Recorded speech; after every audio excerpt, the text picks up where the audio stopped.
Monday, it's the Queen Ariel Epstein taking you to 6 p.m. Eastern Time here on the Prop Queen Pod, sponsored by Pikkit Sports. I am having still some technical difficulties. I am starting to think I need to buy a new webcam streaming off my MacBook, which hopefully no one can tell, but it's a little bit of lower quality. It's fine. And Prop Queen is reversed in the background, which isn't great. But we will fix it. We will conquer the technological issues. I probably could fix it by using the webcam through a third-party service, but then everything was lagging, and I hate the lagging. Like, that's my biggest pet peeve, is when people have shows that lag. Anyway, all you guys care about is winners, so that's what we're going to do today. We've got Mid-Major Matt joining the show. He's going to give us some Major League Baseball props. We've got NFL props. He also likes to call himself Mid-Major Matt the Kicker Whisperer. You'll find out why. I've got Jared Block from Trinity Analytics. He's also going to talk some Monday Night Football props for tonight. We're going to put together every week, Jared and I, some SGPs. I know that people do like some parlays, so we are going to talk some SGPs. We've got a ton of injuries to catch up on today as well, because there were so many injuries this week. And I was just talking to my good friend John Murray from over at the Westgate, the Superbook in Vegas. I was asking him about that Bengals-Vikings game coming up next week. Probably no J.J. McCarthy for the Vikings, no Cincinnati Bengals quarterback Joe Burrow. Joe Burrow now out for the next 3 months because of a turf toe injury. So I'm going to break all that down. I'm trying to upload all the graphics as we speak, considering my computer doesn't want to work with my StreamYard, whatever. Okay, I'm just annoyed. I'm really annoyed because the quality of video is not up to par. And clearly the Prop Queen sign looks terrible in the background now, and it's reversed. I'm just mad. Anyway, am I surprised by any NFL games? Was I surprised by any NFL games? Well, the Cowboys-Giants game, I guess, surprised me. I'm surprised that game was as crazy as it was. Don't think that many people saw it coming, that game between the Cowboys and the Giants would be an absolute shootout and insanity. I want to say that I was surprised by the Panthers staying in the game with the Cards, but I wasn't. If you listened to last call with John Murray, then you would have heard that the books really needed the Panthers. So I ended up going with the Panthers in that game, taking the points. Shocked by the Steelers and the Jets and how they lost. I thought you were going to say how about last week. I was like, wait, are we talking about week 1? So Steelers and Jets. Yeah, I know that they were asking. I had the Seahawks to cover, so that's why I guess I wasn't as surprised. I did like the Seahawks in the matchup. But the Steelers, on the other hand, I loved how they asked Aaron Rodgers after the game, so are you nervous? He was like, we're 1-1. It's literally the beginning of the season, dude. And the Jets, how can you be surprised? It's the Jets. And now your quarterback is in concussion protocol. So let's dive into some of these injuries. So this way you guys could have a little bit of an update, and then Mid-Major Matt will join the show. Starting with, I guess, the most important one, obviously, is Joe Burrow needs surgery on his left toe. He's likely to miss 3 months. Jake Browning is the backup. Brett Rippon was on the practice squad for the Bengals. They're reaching out to other free agent quarterbacks, though. Turf toe injury to Burrow with 8 minutes left in the second quarter. Bengals won 31-27. This was after the Jags defensive end Eric Armstead sacked Burrow. Shocker. Again, Joe Burrow ends up hurt because his offensive line sucks. But I'm glad that all the offensive weapons on the Bengals got paid. Burrow also, by the way, season-ending injuries, 2020 knee, 2023 wrist, missing a combined 13 games. Also played through a calf injury in 2023. In 14 games without Burrow as their starter, the Bengals are 2 games under 500, averaging just under 20 points a game. The Bengals' odds moved from 20-1 to 75-1 to win the Super Bowl after Burrow's injury, and now Cincinnati minus 155 to plus 210 to make the playoffs. So just a significant issue going on there in Cincinnati for the Cincinnati Bengals. Jaden Daniels, sprained left knee. Home against the Raiders next week, Washington. Marcus Mariota is the backup. It would be a game against his former team, by the way. Washington, they lost 2 starters to season-ending injuries already. Austin Eckler to the Achilles, Dietrich Wise Jr. to the quad. Last year, the Commanders only had one starter miss as many as 9 games, and that was defensive tackle Jonathan Allen. So they're healthy. The health last year was a huge reason why the Commanders had the year that they had, but it looks like it's turning around. And we could talk to Mid-Major Matt a little bit about the Commanders, even though I know he's an Eagles fan, but he does work in that Virginia, D.C. area. J.J. McCarthy expected to be out against Cincinnati 2 to 4 weeks. High ankle sprain. Carson Wentz, the backup for the Vikings. And it would actually be, so Wentz started in week 18 in 2024 for the Chiefs, but that was when they were resting their starters. Did the same thing in 2023, where he started when everyone rested their starters for the Rams. Pretty much it would be the first time that Carson Wentz starts a game with nearly all the starters since 2022. Wentz started 7 games for Washington that year, 11 touchdowns, 9 interceptions, got replaced by Taylor Heineke and Sam Howell. So that is what we are dealing with the Vikings and the Bengals game. John Murray said Bengals look-ahead number was more like -1, 1.5 this week. They reopened to 4.5 after the Burrow injury. Now it's settled at more like -3 after McCarthy injury, but that has a lot to do with the Vikings looking so bad last night. So that's coming from one of the top guys out in Las Vegas, John Murray, telling you the thought process behind that Bengals and the Vikings line. So Cincinnati, home favorites, -3. But again, the Vikings were just so bad last night, even with J.J. McCarthy. And now they're going to be, I don't know. We'll see. There are a lot of people that were talking about how the Vikings could be better without McCarthy, but I don't know. When Carson Wentz is the one that's replacing you and you haven't had a true start since 2022. Shawn Michaels says, go Lions. We called the cover. I said we were going to cover that spread with the Lions. Huge bad beat if you had the Jaguars plus 3.5.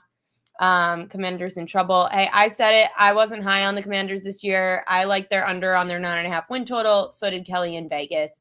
Bengals O-line, not the best. Correct. But are we trusting Carson Wentz, who hasn't started a true game since 2022? Boise said, I was actually thinking about this. Joe Burrow starting to become a Tua 2.0 injury prone. But the problem is Tua's were concussions.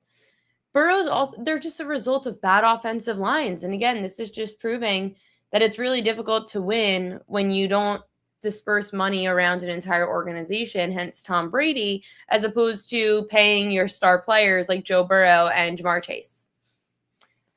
So those are some injuries, and then just some other quick injuries before I bring Matt on, because I know we don't talk too much about the trenches outside of Aaron Jones, running back for the Vikings, hamstring injury, benched the entire second half, 5 carries, 23 yards. Jones hasn't looked good for the Vikings literally either of the last 2 weeks. He's out with a hamstring injury most likely. Justin Fields, concussion protocol. Tyrod Taylor would be the backup against Tampa Bay next week, Sunday's road game for the Jets, if Fields does not clear protocol. And then the Panthers, talking about the trenches. Panthers, their center, Austin Corbett, and right guard, Robert Hunt, are on the IR. Corbett re-injured his MCL in his left knee, same when he tore his ACL in 2022. And Hunt suffered a torn left bicep. So Hunt coming off a Pro Bowl season. Here's how important the right guard for the Panthers, Robert Hunt, is. So the Panthers got Hunt after last year. So Panthers went from allowing 65 sacks in 2023 to then Hunt came in for 2024, and they narrowed that down from 65 sacks to 26. So that's how important the right guard is over in Carolina. 65 sacks without him in 2023, 26 sacks allowed with him in 2024. Kyle Van Noy for the Ravens. He was their sack leader last year. He's out with a hamstring injury. They don't think he could land on the IR, but it's going to be a few more weeks. And the Bears Pro Bowl cornerback Jalen Johnson, groin injury, out indefinitely. Chicago gave up 52 points to Detroit, allowing just under 9 yards per play, which is the highest rate in a game since 1961. So these are all very important stats to know, very important players to know about for injuries, very important things to know when you're watching these lines. And maybe in the next couple of days, we'll be able to analyze exactly how these lines moved and if there are any injury overreactions. So let's overreact. Mid-Major Matt joining the show. Hi, Matt. Hello. You want to overreact? The Eagles are never going to lose again. I mean, that we can overreact. Oh, wow. I didn't expect you to come on with that kind of hot take. Hey, listen, there were people saying about that game yesterday. A lot of people were like, the Chiefs can't lose 3 in a row at home. The Eagles look really good, and the Chiefs definitely have flaws.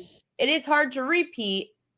There's just not really a contender right now in the East. No. I mean, I think the Commanders will be fine. I mean, here's the goal. Like September is you just have to win in September. It doesn't have to look pretty because we know teams are not what they are until October and November. The Eagles last year were 2-2, and then they went like what 15-1 the rest of the season. So, September's all about just getting wins and doing the best you can. So they don't look great. The Eagles offense looks terrible. Jalen Hurts, hasn't thrown for a lot of yards. AJ Brown's not doing very much, but they're a defensive team right now, and they're a Saquon team, and that's how you win football early on. A lot of people were high on the Washington Commanders going into this year. I certainly wasn't, because I'm not going to ride a sophomore quarterback essentially and say, oh yeah, 1 year. We learned enough from last year with CJ Stroud not going over his passing yards prop season long. But I'm not saying it was a failure of a year for the Texans, but it wasn't as good of a year as the year prior. Washington, what is the level of panic over there? I think it's fine. I don't think anybody's really panicking because Austin Eckler's part of a running back room that has like 4 other options, and Yeah, but everybody now loves Jaden Daniels has a knee sprain. Yeah, I still think he plays Sunday. I think because it was a Thursday injury, I think he's going to play. Now, my guess is, look, I would take the Commanders' money line right now. It's low enough that you could probably swallow the juice and just kind of take them. I still think they're going to win. Raiders, cross-country, short week off a Monday night game. Like, I think there's some value. And guess what? If Jaden Daniels plays, that number is going to go back up to the 5.5, 6 that it originally was. So I think Washington still wins. I think you're getting a value on the money line right now because of everybody being scared that Jaden Daniels is not going to play.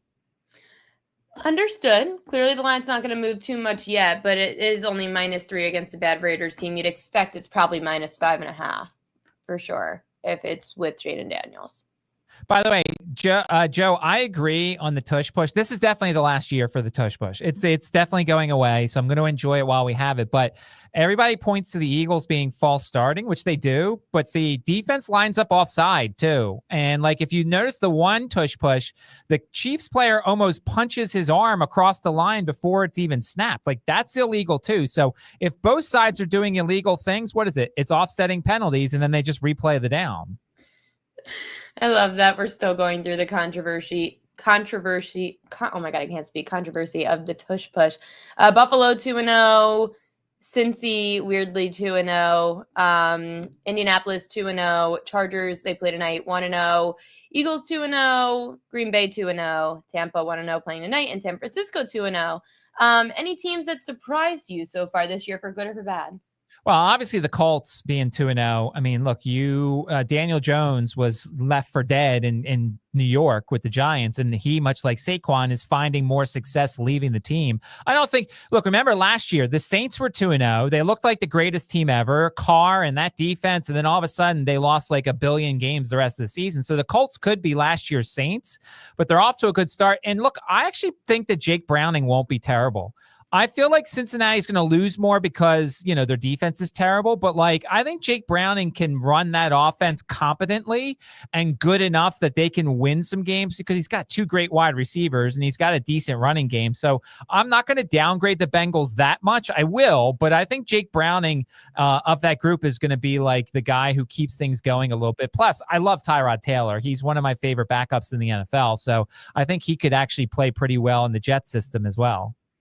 It does work. At least they have a quarterback that fits the system as opposed to someone like having a mobile quarterback that then's a pocket passer. So I do like that it's Tyrod Taylor who's backing him up if he can't play next week. Let's get to this week still. We've got 2 games on the slate for tonight. What people may not know about you, Matt, is you don't have just one nickname. You've got 2. You are not just Mid-Major Matt. You are also the Kicker Whisperer. So let's dive into it. The Kicker Whisperer, and I have my settings all messed up. You've got 2 kicker props for tonight. Let's talk about it. Yeah, so I like much like the mid majors and the group of five in college football. I feel like kicker props are the mid major props in the NFL because they deserve some love too. And for the longest time, it was Justin Tucker over 1.5 field goals. That was like a godsend because he just kept kicking two because Baltimore could never score touchdowns. So I've got two tonight. It's funny because my four plays for tonight are kind of mirroring each other. I think Houston can move the ball on Tampa Bay, but Tampa Bay is one of those teams that gives up a lot of field goals, over 2 per game last year, around 2 per game last year. They gave up a bunch in week one to the kicker who's no longer with Atlanta right now. And so I think Houston, especially, remember, indoors, so you get a little bit more length from your kickers. So I like Fairbairn today over 1.5 field goals. Obviously, the market likes it a little bit because it's minus 136. And then I guess I'll go against the market on the other one because Daniel Carlson was another guy for the longest time that over 1.5 field goals was just a great prop bet. And I think once again, I think the Raiders with a competent quarterback in Geno Smith can move the ball and they're indoors. He's got a lot of leg. I think he's the type of guy who can kick 40 something, 50 something yard field goals. And so I think the Raiders move the ball too, just not enough to score touchdowns. Give me the over 1.5 on Daniel Carlson. And look, if we hit Carlson and lose Fairbairn, then we're pretty close to even. So those are the two kicker whisperer props I like for tonight. I absolutely love the kicker whisperer. How much do you only really look at it for prime time, or do you look at it on the Sunday slate? No, I look for it in the Sunday slate. Yesterday, I had Graham Gano over 1.5 field goals. That hit in the first quarter because they settled for 2 field goals. He's been getting 5.5s. And, it's so funny because I sit there and I have this debate. I'm like, all right, look, do I take the over 5.5 and hope he makes 2 field goals, which then means I would hit the over 1.5, or do I just take the over 1.5 in the field goals, which is what I actually did. But like Graham Gano's, I think we're not going to see any more 5.5s with Graham Gano anymore. But if we do, like that Giants offense showed a bit of a pulse against Dallas. So yeah, I do look for it on Sundays. There's certain guys that I like more than others. I love McPherson for Cincinnati. You're looking for offenses that can move the ball, and you're looking for defenses that stiffen up in the red zone, because then you're going to settle for a lot of field goals and you need the game to be close. Now, I'm kind of mad Tennessee kicked one in the fourth quarter because I had the team total under 17.5 and their meaningless one gave them 19. But you're just trying to find good enough defenses that slow down offenses that can move the ball. So I think I'm 2-1 on that prop so far this year. So so far, so good. You've got some other props for tonight as well. We'll stay with the NFL first before we dive into Major League Baseball. These are 2 receivers that people don't really know about. They're not like the household names of these teams. We're not talking a Lad McConkey or Mike Evans. You're getting in the weeds. So why Xavier Hutchinson over 1.5 receptions? So I had a losing record yesterday. I know, shame of us to admit these sort of things. But the two of the ones that I hit were 2 wide receivers who were on the field a lot in week 1 and just didn't see receptions. And it was Elik Ayomenor for Tennessee, who was awesome at Stanford. He beat our Syracuse team on Thursday Night Football. But he was awesome. He went over his 2.5, I think, in the first quarter, it felt like. And then the other one was Hunter Renfrow. And I'm going to use the same logic here for Xavier Hutchinson, who is the number 2 wide receiver. Now that Christian Kirk is injured, Xavier Hutchinson is the number 2. He played like almost 90% of the snaps last week. And this is a game where you could take more advantage of Tampa Bay through the air than on the ground. And so the books are looking at last week when Hutchinson only had 2 catches. I think he can go over this once again because I just think he's going to be out there so much that they're going to throw the ball to him. That was the logic I used for Renfrow and Ayomenor yesterday. I'm going to use it again for Hutchinson. Trey Tucker as well. How much does this have to do with, I don't know, maybe like a Brock Bowers injury, but it looks like he's playing? Yeah, same logic here. Trey Tucker, another guy who was on the field a ton for the Raiders, and I'm going to say, and he's a guy that they use to take the top off the defense. Indoors, Geno Smith's got a cannon for an arm. I could see him going over this in 1 reception. I think he can go long. He's the type of guy that can have like a 2 for 45 type of night. So, yeah, I'm taking the over on the yards. The rare time I don't take the receptions because I'm more of a receptions guy than a yards guy, but his number was 2.5. As I said, I feel like I'm more confident in his yards than his receptions because he's a 2 for 45 type of guy. I'm worried about this game because Hunter Renfrow, Brock Bowers has props up, and we were not certain if he was going to play or not. So how much does that factor into your handicap of the Raiders Chargers? Well, so I think he's going to play. I just don't know how effective he's going to be. And so, there might be some value on Michael Meyer props, especially because he's the backup and he's pretty good. Now, I don't know if a lot of the books are going to hang numbers for him, but I'm kind of guessing that Bowers is going to play and it's just going to be a little bit less. And maybe he's not as involved, and heaven forbid, maybe he's a decoy. So to me, if you're dying to take any Brock Bowers props, which I wouldn't suggest, I would potentially look at him as an under. He could be a decoy tonight, in which case he just runs a lot of routes, takes some people away from the wide receivers, and then just, puts up like a 2 catches for 15 yards type of night. So I wouldn't touch his props, but I would lean under potentially if you were, because I think he could be a decoy tonight. And I'm sure those numbers will have that baked in a little bit to the lines because they know that he's a bit banged up. Any of the 4 teams tonight that you're not buying or that you think that we're not talking enough about? So, look, I'm a Tampa Bay guy. I think Tampa Bay is a team that has a really good running defense. And look, Baker Mayfield is on quite the run. The last couple of years, he's been awesome, and he's got great wide receivers. I want to see Egbuka do it again after last week. He had a tremendous first week. He had the 2 touchdowns, and he's a very good wide receiver. But we see the volatility of rookies in this league, where one week they look awesome, next week they look like a rookie. So I'd like to see him do it again before I start going to chase his numbers and stuff like that. But I think that's going to be a fun game. And look, the Raiders are the type of team that I think are going to lose some people's survivor pools. Last week, the Patriots, you could have taken the Patriots potentially, and the Raiders went to New England and won that game. So I think the Raiders are going to lose some people some survivor pools when they hit the road, because people will fade them and they'll get some road victories this season. I know we have Major League Baseball tonight, college football, also your bread and butter. We are entering another week of college football season. I know it's early in the week. Where is your eye going on the board for this upcoming weekend? So this week is not, the spots were tremendous last week. There was a ton of spots. Not all of them hit, but, there were at least places where teams were lack of focus. We're now getting a lot less of them. And I'm already starting to put together the article for Friday for all the spots and stuff like that. There are some FBS games that we'll certainly take a look at because there's some value there. We hit a couple of those over the weekend. Rutgers was ruthless against Norfolk State. Cincinnati put up a ton of points. So, now that we're starting to get into conference play, there's not as much value in the look aheads or the sandwiches and stuff like that. But certainly we'll see what some teams do. Virginia Tech just fired their head coach. So did UCLA. There's always that 1 week bump potentially. How do we handle those teams?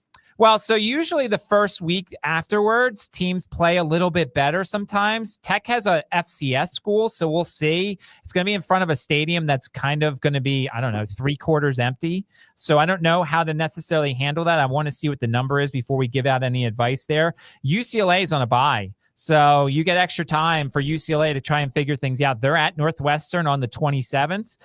If you believe in the bump and that it continues no matter when your first game is after the head coach, then you'll take UCLA there. I kind of like Northwestern. By the way, if you've seen the pictures of Northwestern's temporary stadium, it's like right next to the water. It's a gorgeous looking setting. It's just a, very small stadium, un-Big Ten-like. Well, that could be a little underwhelming, especially for the home team. Okay, Major League Baseball tonight. Ooh, you're going with Kyle Bradish over 15.5 outs. God bless you. Why? Well, in 2 of his 3 starts, he went 7 innings and 6 innings. He went 4 innings on the road.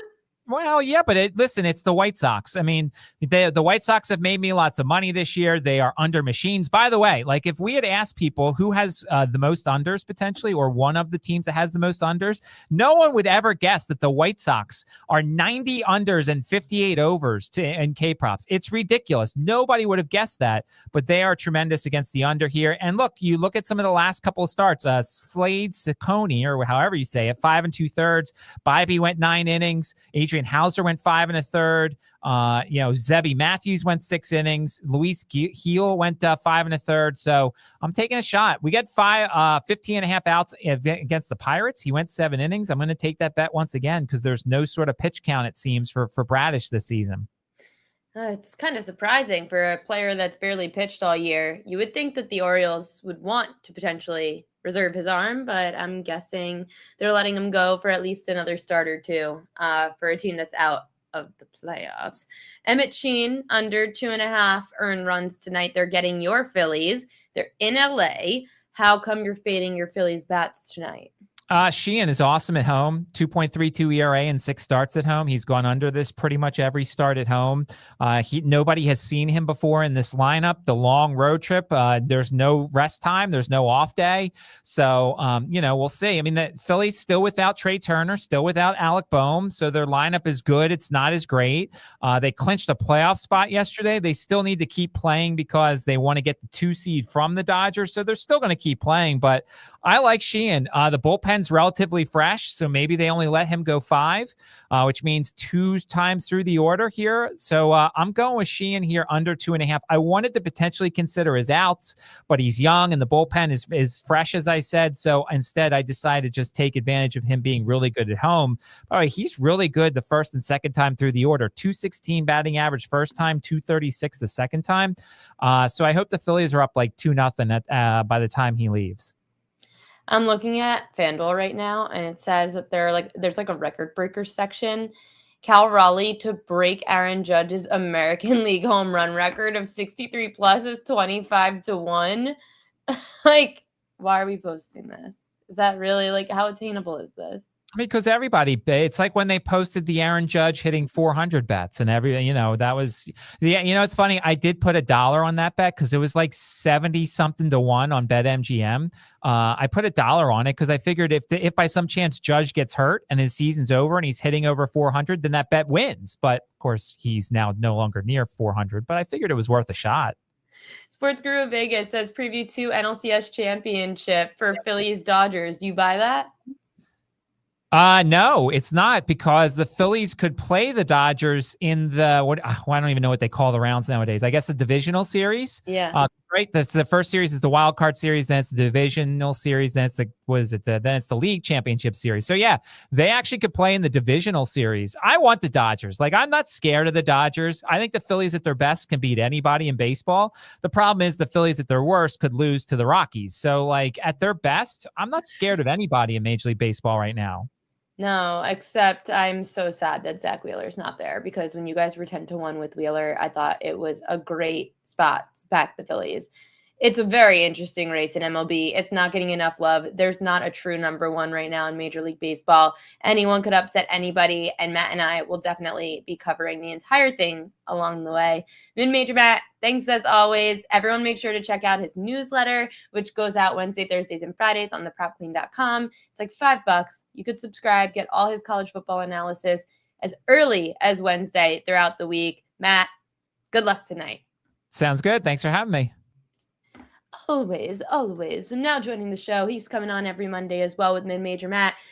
We're talking Monday Night Football props. We're also putting together an SGP every Monday. We're going to do it live on the air. We'll show it through the Pikkit app so you can see where it gets the best odds. Let's bring him on, my good friend, Jared Black, coming over from Trinity Analytics. How are you today? I'm doing great. I just caught the end of that last snippet. Just gonna throw my Brewers team in the mix as well. Oh, you trust them? Get out! You don't trust No, them. actually, we were talking on today's Trinity Analytics MLB podcast, and we're like, this Phillies Dodgers series tells us a lot. It's gonna be our first action of October, and should tell us a lot about how things could go. We'll see how it goes, but I'm super excited for all the late night action tonight. Before we get started, I don't want to just take over the show, but I want to get your thoughts on this whole Monday night thing being a 10 p.m. start. How do you feel about that? Horrible. I think it's a terrible thing. It's terrible for us East Coasters. I probably, if it's not a good game, I'm definitely turning it off in the second half and going to bed. It's just terrible. I don't understand why on Monday, September 15th, we are having a 10 p.m. Eastern time game between the Raiders and the Chargers. It's dumb. I was actually a fan of both games happening at the same time or like overlapping. It felt more like a Sunday afternoon, but I guess we'll see how it goes today. Yeah, it's only 1 hour difference for me. It starts at 9 my time, so it's gonna make for a long Tuesday, that's for sure. It's not terrible for old hoagies, Sean Michael. It's terrible for East Coasters. I have to wake up in the morning. Marley wakes up at 7 a.m. My dog. For anyone that doesn't know, I do not have a child. My dog. We do have Monday Night Football, 2 games tonight, 7 o'clock, 10 o'clock. Those are the start times. So I'm very pumped, though, to get your thoughts. I know that we were talking a little bit about some of the props we would like to throw in an SGP. Mid-major Matt, you missed the beginning of his hit, came on and said he liked the same field goal prop as you. So whether it's over field goals or kicking points in general, how come you like Jaime Fairbairn? Yeah, I mean, Fairbairn was just an absolute wagon last year. Just to pull up the stuff the trends that he had, he is basically this is kind of the state of Houston's offense at the moment, but he's basically their second most exciting fantasy piece outside of Nico Collins. He had 2+ field goals made in 15 of 19 games last year, specifically 7 of 9 games at home. So he's a trustworthy kicker at home in a dome, which is always good. He made 3 field goals last week in the dome. So, and all just outside of Brandon Aubrey, who absolutely won people fantasy leagues yesterday, he's the most consistent kicker in the game. And I do think that if you look at the offensive line stuff for Houston, that stuff doesn't look good. They just lost their center, Jake Andrews, to an ankle injury. And so kind of like last night for Trinity Analytics members, we kind of hinted at if we have offensive line issues and if we have a little bit of shaky quarterback situations, we can trust kickers early on in the season. So I do think that bodes well for the Fairbairn stuff. I'm not expecting, we'll talk more about Stroud because I know you have a lot of notes on that. But we should get a matchup where they should be in a spot to be on the opposite side of the field quite a bit. If you were to choose one or the other, would it be over 1.5 field goals? Would it be over his points? Which one would you go? I would go with the field goals. They've shown with Stroud at QB that they're willing to let things go into Fairbairn's hands for 4th down situations. Yeah, and when you look at the odds, it does tell you that -135 over on the kicking field goals and +100 over on the points. I typically go towards more kicking field goals as well, more so than points, but that's just my personal preference. You also were talking about the Baker Mayfield over rushing yards is something that you were liking. Why? Yeah, I think Baker is showing that he is willing to actually go out there and scramble when necessary. We did see that against the Falcons last week, which ended up in a 39 rushing yard performance. Look at those road numbers, by the way, last year for Baker. I know. He ran the football more than 20 yards in 7 of 8 road games, more importantly, as well. And I do think that, you look at, which we never should focus on this for DVP, defense first position stuff for this year until we get 4-week sample. That's usually what I go by. Matthew Stafford not running at all. That's who Texans played last week. So I think we're getting a little bit of a lower market on Baker coming into this specific matchup. Texans did allow the 12th most rushing yards to the QB position last season. I think this is more about the fact that not only is Baker just in a spot where he's willing to scramble, like I said, this is a spot where we have a lot of teams with really, really high pass rate and specifically pass rate over expectation in week 1. And we had a spot where the Bucks did rank 7th in pass rate over expectation. So if we're going to see an up in tempo game and on the other side, if Houston's been able to actually be more efficient than they were last week, I do think that just gives us more plays, more dropbacks for Baker, and specifically just more drives that he can get this number. Yeah, I like it. I also saw something about Baker's O-line you were saying, and I saw this online as well about the O-line just allowing the most pressure on him. And that's it's just the main thing for him having to scramble for sure. So we have to take a look because I know on Pikkit that I could put together an SGP. So I'm going to share the screen again.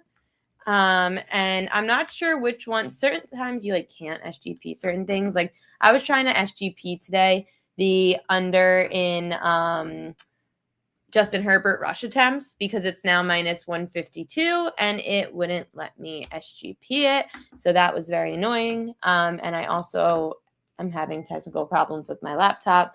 So please hold while I pull this website up. I know that someone in the chat asked a question. What are your thoughts on Bowers less than 5.5 receptions? Oh, of course, giving me the one player that's actually questionable tonight. Right. I think so that I he guess does that's play. the point, though, right? Like, how do we attempt the Bowers props when we don't really know how he's doing, and his props are posted, so clearly there's something going on. Right. So my thoughts on Brock Bowers today are kind of twofold. Number one, if he's playing, I would think that they would give him as close to a full workload as possible.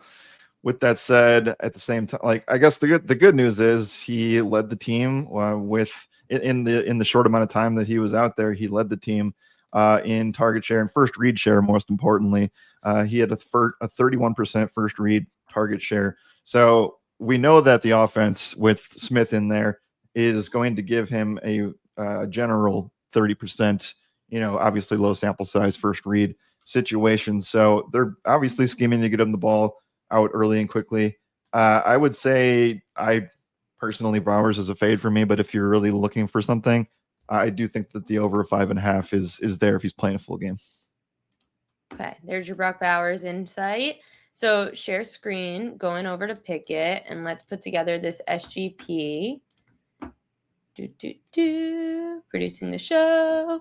Okay, so this is something cool too on Pikkit that you guys can use, that you can put together SGPs and it'll tell you where you get the best odds, which book you can use, etc.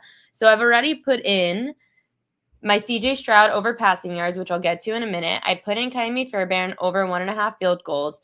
Baker Mayfield. So you like his rushing yards. I also, and I'll get your thoughts on this just to talk it out, a bit confused as to why Baker Mayfield over 1.5 passing touchdowns is plus 125. As you're like, you could get plus 125, you get plus 120 on FanDuel. Baker threw for 3 last week. This Houston Texans secondary allowed the 3rd most passing touchdowns last year. I know they only allowed 1 to Matt Stafford last week in the Rams. Stafford didn't even play in the preseason. Like, we can't talk about week 1 stats as gospel the same way that I didn't trust, like, the Carolina Panthers or the Chicago Bears run Ds. Like, you've got to look at week 2 the same way I kind of looked at last year. And I don't trust the Houston Texans secondary against Baker, who is throwing like a record pace in touchdowns. He's like doubled CJ Stroud passing TDs in the last year. Right. Yeah, my whole thing is that this offense did not take a step back from losing their OC, and they just came in firing, passing a ton.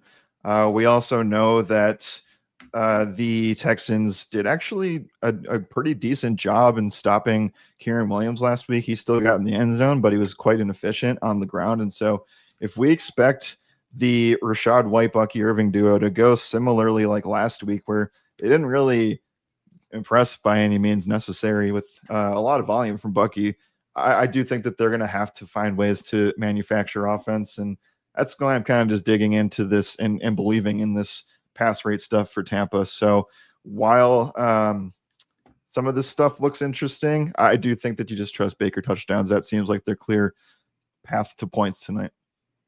Okay, so if let's just say, how many legs do we want this thing to be? What's the analytics tell us about legs in an SGP for Monday Night Football? I think that we have a healthy amount to where we, if you want to go in this first game, I think that 3 is totally doable. I think that 4, getting the Fairbairn stuff in as the 4th leg would be nice. So I'm open to doing whatever. I think we can go. So I could do Baker over, let's see, Baker rushing yards. Where are you? Baker over rushing yards. You liked over 14.5 minus 130, 15.5 minus 112. I like 14.5. Okay.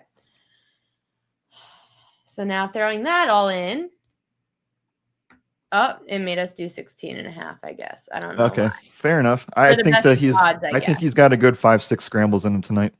So this is a 4-leg SGP. We're getting plus 835 for a 4-legger. Fairbairn over his field goals, Stroud over passing yards, Baker over passing touchdowns, and Baker over rushing yards.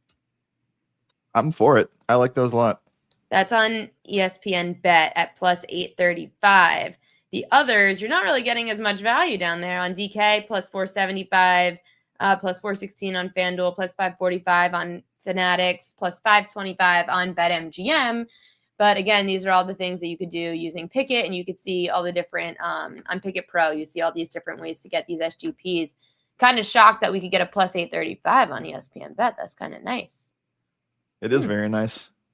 Someone's asking in the chat about Chubb under rushing yards. Should we take a look at this? That was something that I was actually also talking about, and we could talk about that before we put this SGP away.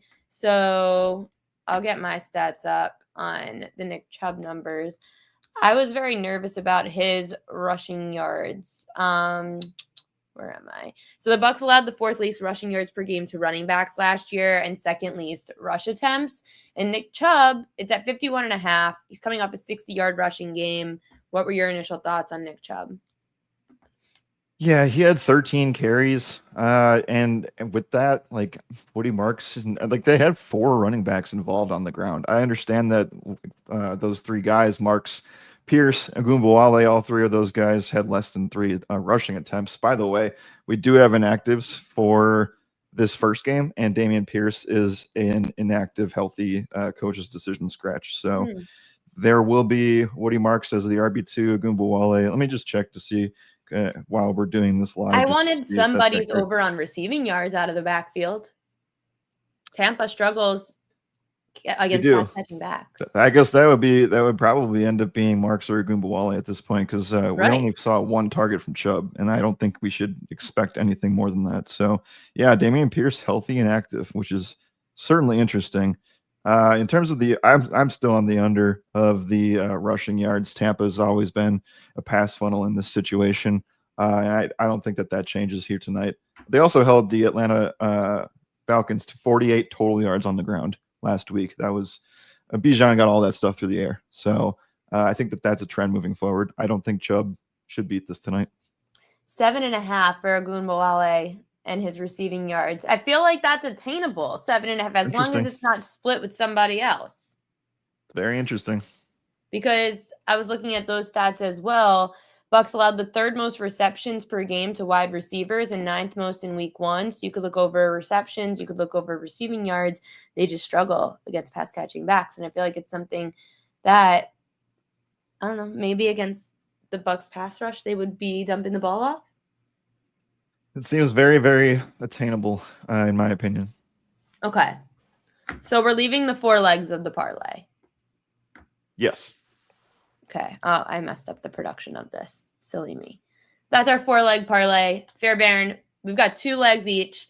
I like CJ Stroud over passing yards, and I like Baker Mayfield over passing touchdowns. And Jared likes the over field goals for Kylie Fairbairn and Baker Mayfield over rushing yards. I know we didn't really talk too much about the next game. Anything in Chargers Raiders, since you're dying to stay up at past 1 in the morning for the NFL? I think if either game was to shoot out, unfortunately, it's probably this one, which might make us make us more excited to stay awake. But I do think that one thing has been true for both sides, and again, very small sample size of 1 week, but we saw both teams do extremely well in the passing game on either side, and more importantly, not even like the fact that they did well is one thing, but the fact that the Chargers led the NFL with a 69.5% pass rate and had the highest pass rate over expectation, 15% in addition, which is pretty insane, all things considered. Chiefs usually lead the league along with the Bengals around 8%, 9% the last 2 seasons. That's interesting. And then the fact that the Raiders, surprisingly, threw 34 times at Geno Smith, who ended up going over 350 passing yards, and they were the 3rd highest pass rate over expectation team. For me, I'm talking a lot about pass rate over expectation. Basically, essentially what that means is, number 1, they'll run a lot of plays. Number 2, this game should be fast in pace, and a lot of incompletions most likely, which leads to more plays, more snaps, more drives, and more. And that to me screams game total over. So I think this one goes way over tonight. Well, if everyone stays up for it, then they deserve a show, and that's what it seems like they might get. Any sides that you're looking at tonight? I'm going Chargers. I really, really respect how the Chargers came in and shut down the Chiefs, and I do think that if these passing numbers are for real for Herbert, and he continues, not even if he goes out and does the same exact thing, but I do think that they can control and win in this situation through the air. We saw the Patriots able to do that too. despite them losing that game. But I do think when it comes to trusting in the offense for more than 1 week, I'm trusting the Chargers offensively and defensively. Why have we not mentioned Ladd McConkey at all? We should. I mean, he ran. What's different for Ladd this year is the fact that Keenan Allen's obviously in here. We didn't know how that was going to go. Most notably, at least through a 1-game sample, they gave Keenan Allen his slot role back when he was in as a Charger. He was the slot man for all those years alongside the receivers that he's played with there, and obviously they had Mike Williams on the outside in those systems. Ladd's going to be moved around quite a bit, but he did play only half of his snaps in the slot where Keenan kind of flip-flopped with him there. So if they're moving Ladd around, I do expect that to be tremendous for his fantasy production. And I don't know how much I believe of the Quentin Johnston stuff. He did lead the team in air yards with 29%, but when push comes to shove, I think it's McConkey, Keenan, and then Johnston in that order for me. I think that like McConkey should have the ability to be a top 12 wide receiver this season. For this Chargers-Raiders game, if I had more numbers on Ashton Genty, I would say fade him in the run game and take him in the passing game, something like over receptions, under rush attempts. That's where the Chargers up front have been really dominant, and they are good at stopping the run, better at least than they have been against pass-catching running backs. So Ashton Genty, I would lean more to the over in the passing game. It is just tough for me to pull the trigger when we haven't really seen more than one game on Ashton Genty at the NFL level. I do think that he will likely be inefficient in some of these matchups early on in the year. But what was really, really good and positive is that he did have 86% of Las Vegas's offensive snaps and 19 of the 22 running back carries. Like, he is one of those full-blown workhorses. He is the Saquon. He is a Josh Jacobs. Those kinds of roles, the Christian McCaffrey, obviously. I do think that the Chargers held backs in Brazil to very, very low workloads and numbers. So that point that you made is going to be accurate for week 2 as well. But if you're going to go anywhere and we're projecting like I am to have the Chargers be winning in this game, I do think Genty's got more in the tank from a pass catching standpoint too. Perfect. We're on the same page there as well. Jared Block, let everyone know where they can find your work and what you're working on lately. My X account is at Jared R. Block. I work for Trinity Analytics for the NFL, MLB, and NBA fantasy seasons, as well as player prop discussion. And you can find that at Trinity_Analytic on X. Thank you so much, Jared. As always, he's here every Monday on the Prop Queen Pod. We put together our SGPs. We give you winners. Jared, we'll see you next week, and good luck tonight. Cheers to a great night. Time for Prop Queen Edges of the Night. Let me just tweet it out. Okay, we're rock and rolling, ready to go. I'll go to, I know we've been talking about it. Fine, whatever. I'll stick to the NFL. Back to Tampa Bay and Houston. I mentioned in that SGP that I do like CJ Stroud over his passing yards tonight. So Stroud averaged just over 255 passing yards per game at home last year. The splits were drastic. Stroud played much better in Houston. Against teams bottom 10 against the pass, Stroud went over 229.5 passing yards in 6 of the 8 games dating back to the start of last season, averaging 258 passing yards a game against these bad secondaries. So at home last year, Stroud went over, I said 229.5 because that's the prop, but you could get over 225, like 225 plus for like minus 130. So I was willing to lay it. At home last year, Stroud went over 229 in 78% of games. And the Bucs allowed the 3rd most passing yards per game last year at 261, 4th most in week 1. Michael Penix Jr., 298 passing yards in week 1 against this Buccaneers defense. So we are going CJ Stroud at home, 225 plus passing yards. What else did I like in this game? Baker Mayfield over 1.5 passing touchdowns. I also put that in the SGP with Jared Block. Baker went over in all 3 primetime road games last year. He averaged just over 2 passing touchdowns on the road. Houston allowed the 3rd most passing touchdowns per game last year. 65% of the last 20 quarterbacks to face Houston went over their passing touchdown prop. I don't understand why this number is in the plus 100 range. Like it was like plus 108 this morning. It's like plus 125 now. Whatever. I like it. I'm going to try and take advantage of a good number at plus 125. Great value for Baker Mayfield to go over 1.5 passing touchdowns. If he doesn't do that, I don't know why this is a 2.5 point spread. Also, if you don't like Baker Mayfield tonight and you think some of these lines are a bit fishy, you could look to his under 232.5 passing yards. He went under this in 2 of the 3 primetime road games last year. Houston allowed the 7th least passing yards per game last season at 220.5. Against Houston in the last 20 games, 35% of quarterbacks went over their passing yards prop. So it's pretty damn good for the Houston defense. So I would say if Baker does anything in the passing game, it's in the end zone and he throws for more touchdowns. But overall in the game, they're going to have to figure something else out because they know Baker's going to try to throw and he's going to try to scramble. And that's actually where Houston excels more, is against the pass. Late night football, we've got Chargers and Raiders. I really like Justin Herbert under his rush attempts, but as I mentioned, it's now more juiced. It's like minus 152, which is not my thing. But the explanation for it, he had 7 rush attempts last week against Kansas City. And I just don't see a world where the Chargers want this to be the case. Justin Herbert having to run and risk himself out of the pocket. Herbert went under this in both primetime road games last year. On the road in general, Herbert averaged just over 3 rush attempts per game. Went under 4.5 in 8 of 10 on the road. Vegas allowed the 10th least rush attempts per game to quarterbacks last year. And in the last 10 games against Vegas, only 35% of quarterbacks went over their rush attempt prop. Tyler Conklin, this one was a little weird, and I'm not blaming props.cash, but I kind of am. I said over 2.5 because props.cash had it at plus 158, and I still kind of liked it, but you could get it over 1.5 or minus 102. I don't know. It doesn't really, it's a little weird. Whatever. But anyway, Tyler Conklin over 1.5 receptions is minus 102 on FanDuel. Conklin had only 2 receptions last week against Kansas City, but he averaged just over 3 receptions a game on the road last year, going over in 63% of games. So maybe it's just that Justin Herbert likes his tight end more on the road.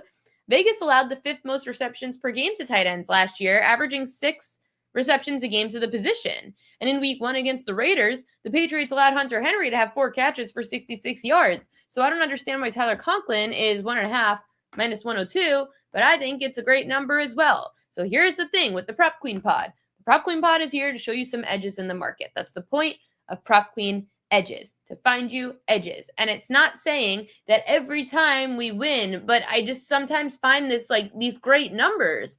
They talk about it all the time. We talk about it with Yanni the Greek. It's just betting good numbers. That's why he says you always tease the 2.5s. I mean, I'm not going to today, but like, you tease good numbers. You bet good numbers. K. Dotton actually does very well on prime time. So I'll show you on props.cash. I'll pull up my props.cash stuff. I was looking at last year's prime time numbers for K. Dotton, and I was pretty shocked because he always screws me over, so I end up never really betting him. But receiving yards, K. Dotton. Share screen.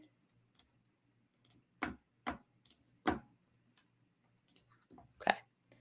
K. Dotton. So 2024 prime time. He went over his 20.5 receiving yards in all 4 primetime games. Only 1 touchdown, though, in primetime. But receiving yards went over in all 4 games. 2 of the 4 over his receptions. He went over K. Dotton 14.5 yards for his longest reception in all 4 primetime games as well. On the road last year, went over in 3 of 7. But again, primetime cotton. Primetime cotton. So you could take a look at that. Looking over on K. Dotton's receiving yards or longest reception because of those primetime trends. But you know me, I'm not a big anytime touchdown person. Kim Crawford, like the wine. I love the wine. H-Town win coming. Okay. I know that you guys all are in on NFL, but we do have a little bit of Major League Baseball. So in case you are interested in any MLB tonight, there are 3 pitcher props that stood out to me, starting with the under 17.5 outs for the Nationals lefty Mitchell Parker. They're getting the Braves. Parker's averaging about 15 outs a game. When facing Atlanta, starters are going about 16 outs. The only reason I'm afraid is because Parker went under in 17.5 outs in both his other games against Atlanta. So, you know me, I always feel like something has to happen that didn't happen before. Minnesota's righty Simeon Woods Richardson over 4.5 Ks at -118. He's getting the Yankees tonight. He went over this in 4 of 5 starts against teams with high strikeout rates against righties. The Yankees are averaging just over 5 strikeouts a game against righties, going over in 7 of the last 10. And the Yankees are coming off Sunday Night Baseball, facing the Red Sox. Crazy series. It wouldn't surprise me if the Yankees strike out a bunch tonight on the road in Minnesota. Then K-Wei Tang over 2.5 earned runs. Giants at Diamondbacks tonight. That's the Giants righty, +100. K-Wei Tang owns a 7.54 ERA this year. The Cardinals are actually averaging 3 runs a game against starters. Of the last 10 pitchers to start against Arizona, 6 went over 2.5 earned runs. So K-Wei Tang over 2.5 earned runs. What would I give to see the Yankees win it all this year? I don't know. I'm honestly I'm not crazy. I'll get crazy when the time comes, but I'm not the kind of person, I don't know. Here's the other thing. There is a lot that needs to change with the New York Yankees.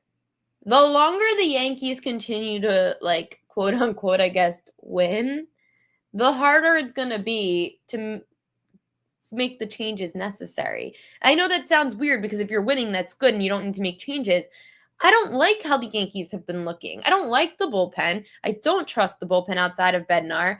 I don't like that their team is fundamentally a disaster for the last few years. So in my eyes, I feel like they should be doing better, but whatever. I don't know. I think the Ravens, if I had to choose, I think I'm more devastated when the Ravens lose, solely because I think the Ravens are more talented than the Yankees. I don't love one team more than the other, but I just feel like the Ravens are the most disappointing because the Ravens actually have the tools and the players and the personnel needed to win a Super Bowl. The Yankees, they don't. They keep getting lucky because the American League sucks. There's nobody in the American League that I'm scared of. I'm trying to think. I know you guys in the chat, Mark will say Toronto, but or Detroit. But I'm just saying, any of these teams could go down. No one's oh my gosh, I don't want to play them in the playoffs. I don't mind playing anybody in the playoffs. The same way Major Matt said it about the Phillies. There's nobody scary. Last year, the Yankees losing to the Dodgers, I'm of course they did. Duh. There wasn't a team last year, though, in the American League outside the Astros that I was really kind of afraid to play, solely because the Astros are the Yankees' daddy. But I could see the Yankees beating Toronto. I could see them beating the Red Sox. I could see them beating the Tigers. I could see them beating anybody. But last year, when they had to face the Dodgers in the World Series, I knew it would take a miracle. I knew. Anyway, let me get rid of this from the chat. It is 6 o'clock. You know what it means. It is time for the Royal Locks of the Day. Royal Locks of the Day. Where are they? CJ Stroud over 229. Well, I didn't update the graphic. 225 plus passing yards for CJ Stroud tonight. He's averaging 255 passing yards a game at home, dating back to last year. Against bottom 10 pasties last season, Stroud went over this in 6 of 8 games, dating back to the start of last year again. 258 passing yards a game is what he averaged. The Bucs allowed the 3rd most passing yards per game last season, 4th most in week 1. Michael Penix had 298 passing yards. Then Simeon Woods Richardson, I know that he's been on and off injury, and he's having a rough year. I normally would never trust him, but the numbers are telling me that the Yankees average 5 strikeouts a game against righty starters.